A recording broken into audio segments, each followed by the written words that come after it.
quick turnaround Tuesday night. How do you guys approach it from a pitching standpoint, especially since the possibility of the weather's out on Saturday?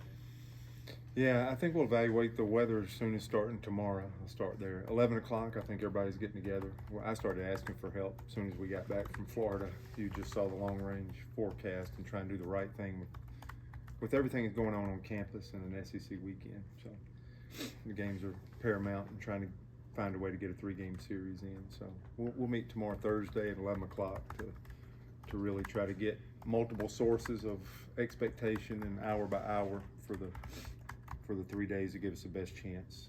It looks like Thursday be a go as normal, and then I think you start looking as early as Friday if you need to do 2. Saturday looks like the worst forecast today, but it looks like Friday has some rain a part of it too. So another 24 hours, let's see what happens there. And then there's just a lot going on campus with A-Day, which is awesome. The Frank Thomas statue, which I'm sure we'll talk about, are a lot of things going on in a huge series for us and Texas A&M.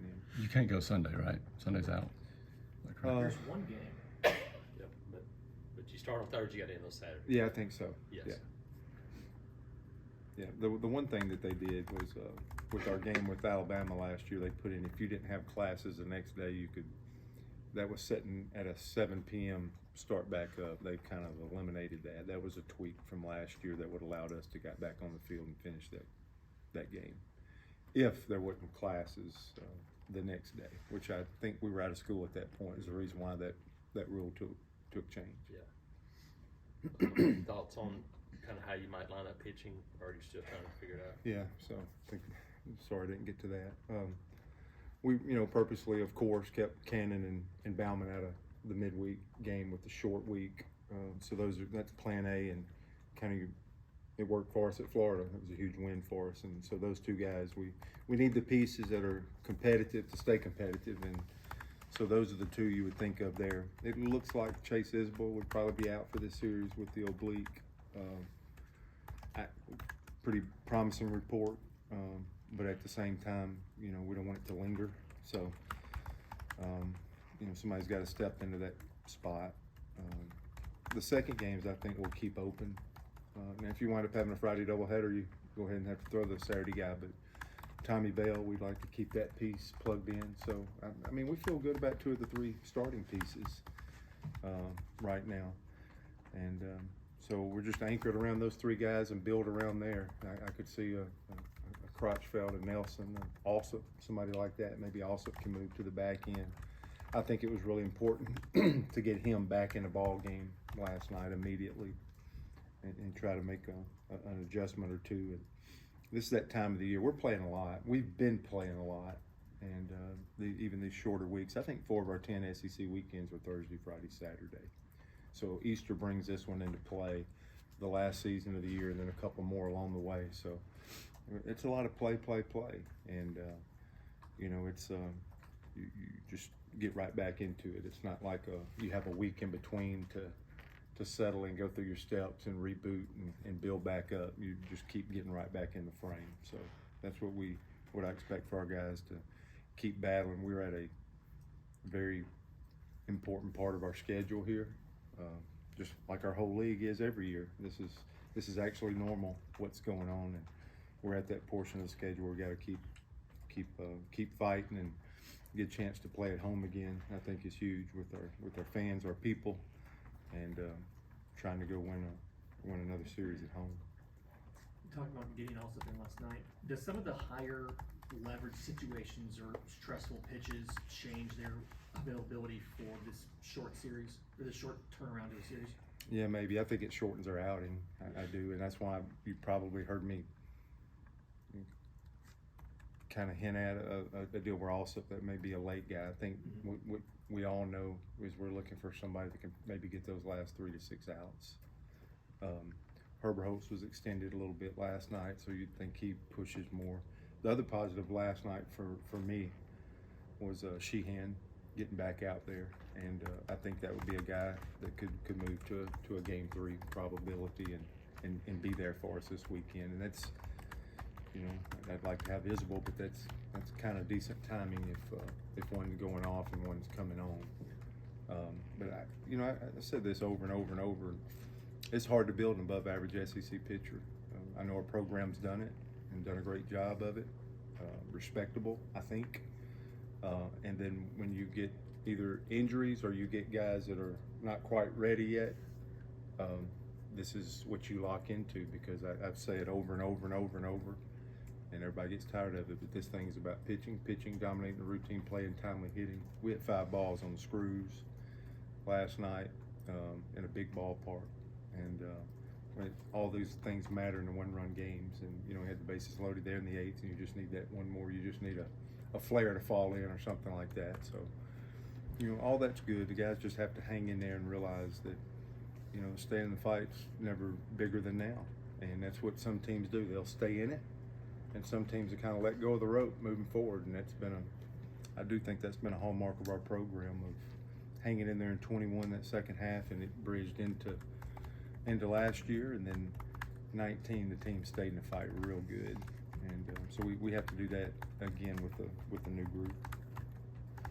Sheehan, how's his velocity, and how do you think he threw in that time he came back? Yeah, I didn't see any velos or anything. I would just say it looked what I thought was his upper range of what I remember in the past. It was clean, and I think the biggest thing is that he'd come in the ball game last night, and we tried to give him the best situation to come into. I think it was 2 outs, nobody on, and a left-handed hitter up. So that was as purposeful as it could be, and I got strike 1, strike 2, strike 3, and that's what I thought was sharp, crisp, commanded. It was away from a lefty, drove the fastball pretty good, so I thought he had drive and finish to his pitches, and it looked as good as I remember seeing. And then you know what? He went and sat down and come right back out. So for the limited work he's got, and then he come back out and did another inning for us.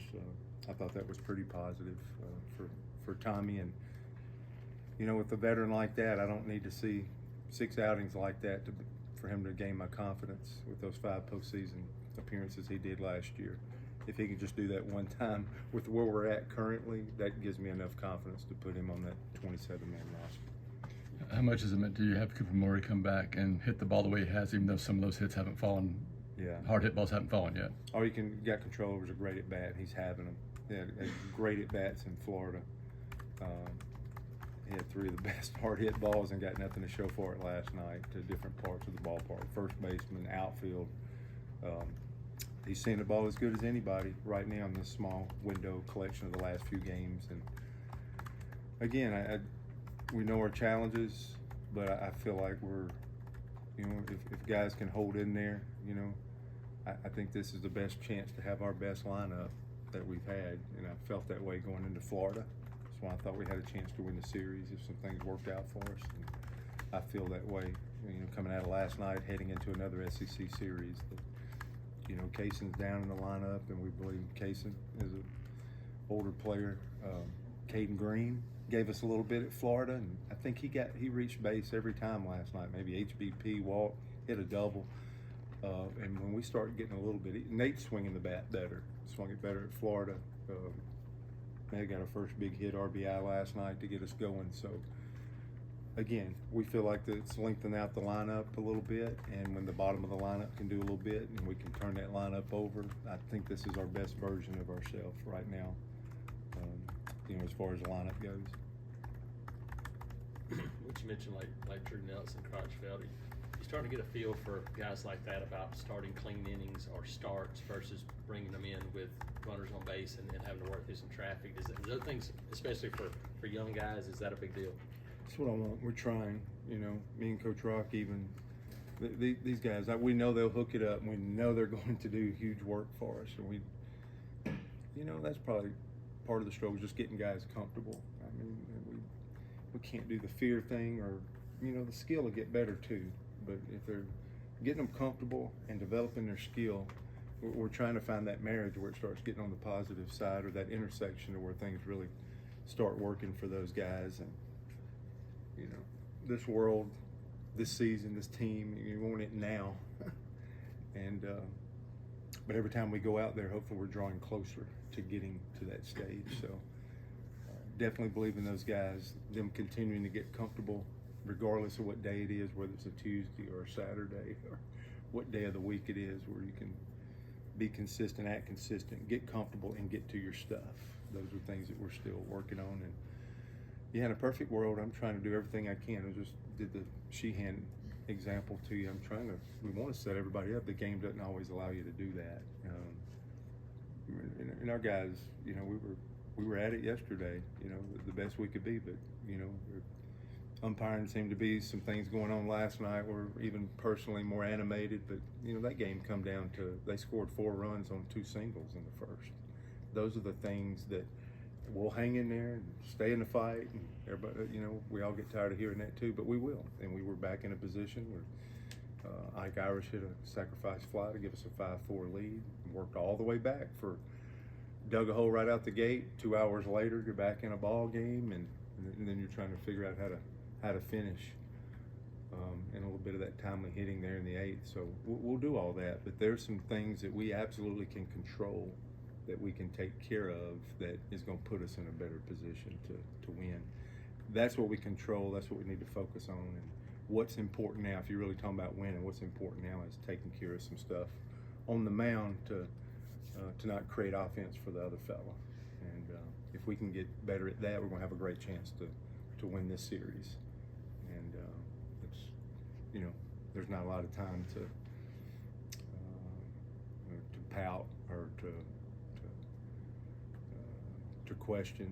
It's kind of, you know, buckle up, talk about the adjustments, and move forward. And we'll try to keep them focused on the things they can control. And I think a lot of our success here in this next, whatever how you block it off, the next 10 games is going to depend on, you know, our pitching success. And if some of these young guys can finally go like, all right, that's enough appearances, that's enough innings, that's enough batters faced, to where I absolutely can more consistently get to my stuff and help us out.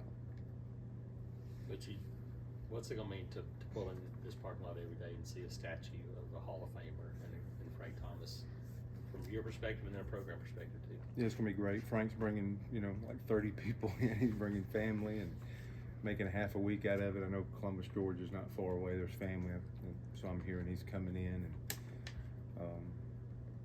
I don't think it's just an Auburn thing. I think it's really neat. And no matter what you do, you're a Hall of Famer.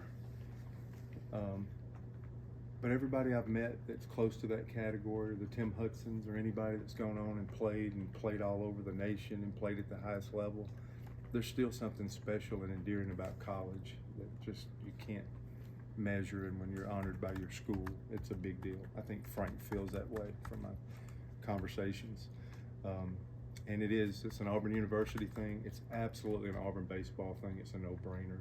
The only player in uniform to be in the Hall of Fame that played in this conference was mind-boggling for me to find out as a history major. So I immediately come and I start going like, all right, what's the history of our program? I need to tell that story along with trying to coach and build a brand of a baseball program. And when I found that out, I don't think there's a bigger stat that I've come up with or a bigger thing to celebrate. And, you know, the board, our leadership, all these people, this has been about a 5-year odyssey to get this to this point for this Saturday. And it's not just Auburn, it's not just our community, it's not just our baseball program. This should be celebrated by the SEC. And when I get an opportunity to make a minute of comment, when Frank invited me up to the Field of Dreams game, that's all I can get out of I can't get it out of my mind. You know, I think I'll probably try to say something like, you know, if you build it, Frank, they will come. I think people are going to get off I-85. They're going to come to Auburn University. I think when other teams come to play, they're going to see this statue. I think they will come, and I think there's nothing better to tell the history of our program and story than having that statue out front. It is an unbelievable addition to Plainsman Park. And it celebrates one of our greatest, and I hope it's celebrated by not only Auburn but our entire conference. And as people come to do something on campus for engineering or vet and school, and that they'll stop by like they do our other amazing statues to honor somebody that had that type of significance on the game of baseball, and he's one of ours. It's a big deal. You think there'll be a statue of you in the future? And what would it look like? It would be more round. Frank, I got to see it this morning. It looked pretty jacked. Might be a little more round. And you know, my celebration. Somebody's already asked me that about statue. That's my statue, Frank's. That's what I'm looking for. And would someday would we be able to create another one for somebody that I got a chance to coach? That's being in it for the right reasons, I think, and really the true motive is seeing if I can help get somebody else's out there and it not being mine. We got a lot of guys to celebrate, but none's bigger than the accomplishment of Frank. So this weekend has been thought of, looked forward to, and needed for a long time. All right, thank you, Coach. Yep.